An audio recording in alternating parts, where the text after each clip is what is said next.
प्लास्टिकच्या ड्रमच्या आडोशाला लपवून अवैधरित्या मद्याची होणारी तस्करी रोखण्यात नाशिक ग्रामीण पोलिसांना यश आले आहे. मुंबई आग्रा महामार्गावर 20 लाखांचा अवैध मद्यसाठा जप्त करण्यात आला आहे. नाशिक जिल्ह्यातील राज्य व राष्ट्रीय महामार्गावरून अवैधरित्या मद्याची होणारी तस्करी रोखण्यासाठी जिल्हा पोलीस अधीक्षक श्री बाळासाहेब पाटील यांचे आदेशानुसार कारवाई करण्यात येत आहे.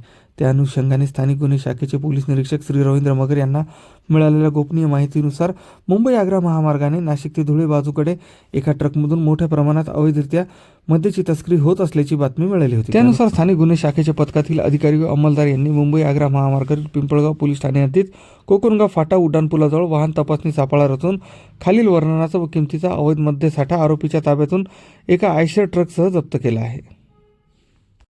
नाशिक ग्रामीण जिल्हा पोलीस अधीक्षक श्री बाळासाहेब पाटील व अपर पोलीस अधीक्षक श्री आदित्य मिरकेलकर यांचे मार्गदर्शन व सूचनांप्रमाणे स्थानिक गुन्हे शाखेचे पोलीस निरीक्षक श्री रवींद्र मगर, पोलीस उपनिरीक्षक दत्ता कांभिरे, पोलीस अंमलदार दीपक गुंजाळ, विश्वनाथ धारबळे, सुभाष चोपडा, केतन कापसे, योगेश कोळी, संदीप राठोड, श्रीराम वारुंगसे यांच्या पथकाने सदरची कारवाई केली आहे.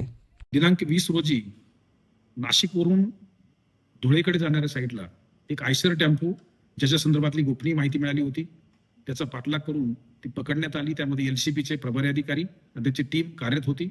त्याच्यामध्ये व्हेरिफिकेशन केल्यानंतर त्यामध्ये दीव दमन या ठिकाणून अवैध मद्यसाठा हा त्याच्यामध्ये आढळून आला.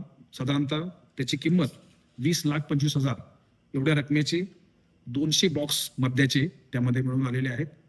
हे वाहन दमनवरून कोणत्या ठिकाणी चाललेलं होतं या संदर्भात वाहनाचा माल घेणारा आणि पाठवणारे कोण व्यक्ती आहेत या संदर्भातला तपास हा पिंपळगाव पोलीस स्टेशनचे प्रभारी अधिकारी करत आहेत.